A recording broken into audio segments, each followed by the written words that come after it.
When I spoke about the original Panzer Dragoon, I purposely left out a few things because I wanted to mention them today with Panzer Dragoon II Zwei.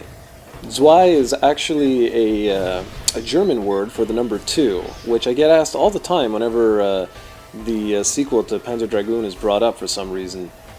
I consider this game to honestly be a perfect sequel. It did absolutely everything right. It improved on the mythos, it offered more variety in the gameplay, and featured an incredible amount of unlockable goodies.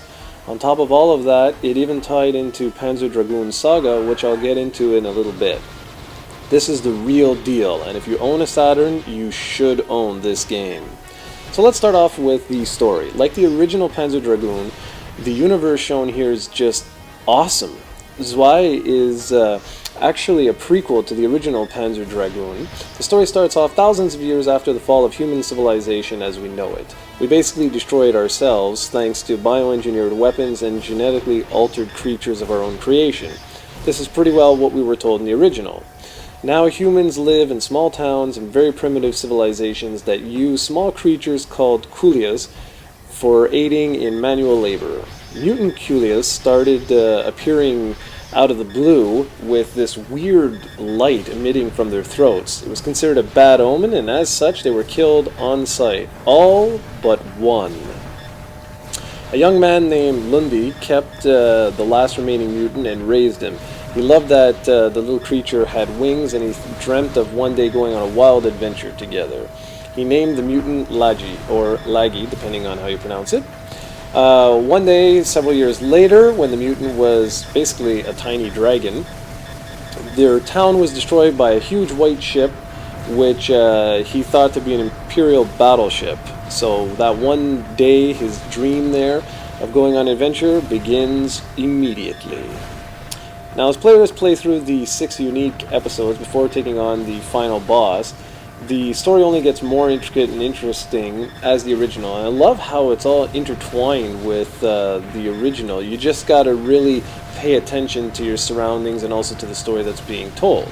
I just never expected something like this from an action game, you know, like it's an on-rail shooter. You don't expect a really deep and rich storyline like that. When Team Andromeda followed up with Saga, they were finally given the chance to really enhance this magical universe into something truly special, but we'll talk about that in another video. If you thought the story was fleshed out though, take a look at the gameplay. Not only do you have a much greater freedom to in the way you aim and move the camera around, but even the basic movement is much smoother than before. There are now branching paths, which you'll see in the video in just a few seconds here, which really enhances the overall way you play the game and the replay value and everything, because it also plays a very important role in the evolution system, which I'll get into in just a tad. You can still fire your gun for a single shot or lock onto enemies for a multi-hit shot from the dragon. This time around there's also a Berserk Mode, which is activated by pressing the X button. You'll see it's the little green meter you see here right now. and basically you unleash hell on everything around you. But perhaps the coolest addition is one that I never saw coming back in 1996 when the game was released, and that's the Dragon Evolution.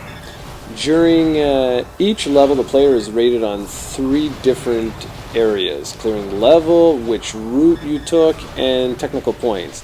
You get full clear points right away, giving a max of 10 points to anyone who just plays the game. In order to get all 4 route points, though, the player must take the more challenging routes in episodes 2, 3, and 4. Finally, for technical points, players are awarded 1 point if they score a shot down ratio of 80 to 89%, and 2 points for 90% and higher, for a total maximum of 10 points for technical. If you add all of this together, by the time you get to the final boss, you could have a potential of 24 points. These points allow your dragon to evolve to its full potential, and I won't spoil what happens if you do get it, but it's pretty awesome.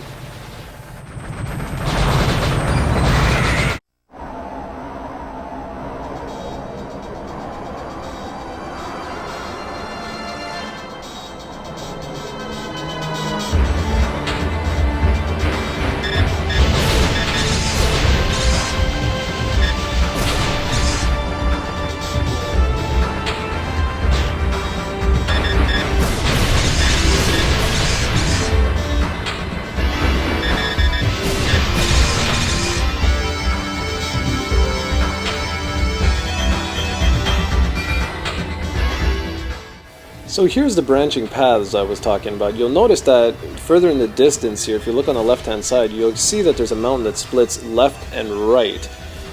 Well, just pay attention and you'll see that on the left hand screen I stick to the right, and on the right hand screen I stick to the left. Why I did that, I have no idea, but whatever. Just observe how the actual levels change depending on which route you actually take. It's pretty interesting, and like I said, it adds tons of replay value, and it really makes this a really unique Panzer Dragoon.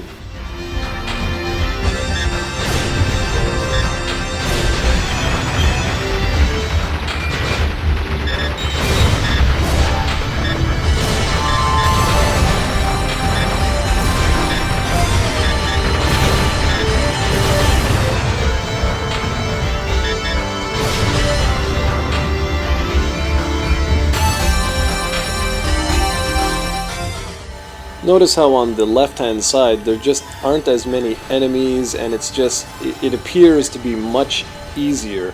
And you're also going to see a major difference here. While there's both flying, you'll notice that on the left hand side there's no enemies actually in the air, whereas on the right hand side suddenly I'm going to get swarmed with all kinds of enemies. And that's because the video you're watching on the right hand side was basically the secondary path, which is for the more technical points. This is where for the rest of the level, which I'm not going to show too much more, but the idea is there. It's just to show you just how different one stage can be. And if I'm not mistaken, there are 3 different stages that have branching paths like this that really drastically change the way the game plays. So we'll just finish this off a little bit, and we can continue on our way.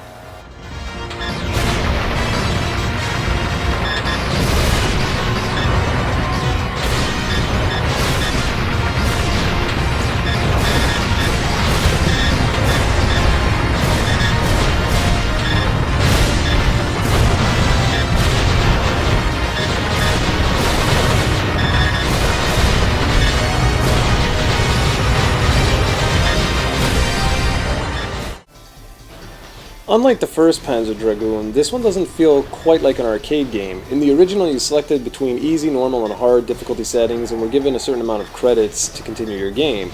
This time around, you simply play the game and continue forever, or save your game for another day. Your evolution points will stick with your save file though, so it's important to remember that and try and max out each individual episode before you move on. The quicker you evolve, the stronger your dragon becomes, and the easier time you'll have at the later levels. Panzer Dragoon II Zwei doesn't feature cheat codes either. It features something far better, a ton of extras. By playing the game for 30 hours, beating it multiple times, etc., players can unlock unique features within something called Pandora's Box, which you're about to see. And that allows for all kinds of tweaking of the game's options. What I really enjoyed, though, was the fact that you can't sort of cheat the system. You'll notice that as soon as Pandora's box is activated, the save feature is disabled. And that's a really nice touch. So you really have to prove yourself before you can mess around with all these different features. There's also some really cool unlockables that occur when you play Panzer Dragoon Saga with a save file from Zwei. For every hour of Zwei gameplay, you are rewarded with 100 times that amount of dying. Basically, Saga's version of cash. So here's what I mean. Let's say you played Panzer Dragoon II for 8 hours. When you originally launch Saga, you'll have 800 dying. That's pretty cool, no? You'll also be given a special music box from a girl in Saga, which is kind of neat, which I'll touch base on once I do that review. Now, if you decide to go back and play Panzer Dragoon II after saving a save file from Panzer Dragoon Saga, you'll have full access to Pandora's box right away without having to complete the game first, as you saw there, because I didn't beat the game. My save file were long gone, unfortunately. So if you add all of these features together with the more detailed visuals, smoother animations, and another brilliant soundtrack, you honestly have yourself what I still continue to be one of the best sequels ever created. It just, like I said before, it did everything right. If you own a Sega Saturn, you really owe it to yourself to get into this franchise. There's no two ways about it. On eBay, Zwei goes for anywhere from $35 to $60 depending on the condition, but like I said, it's worth it.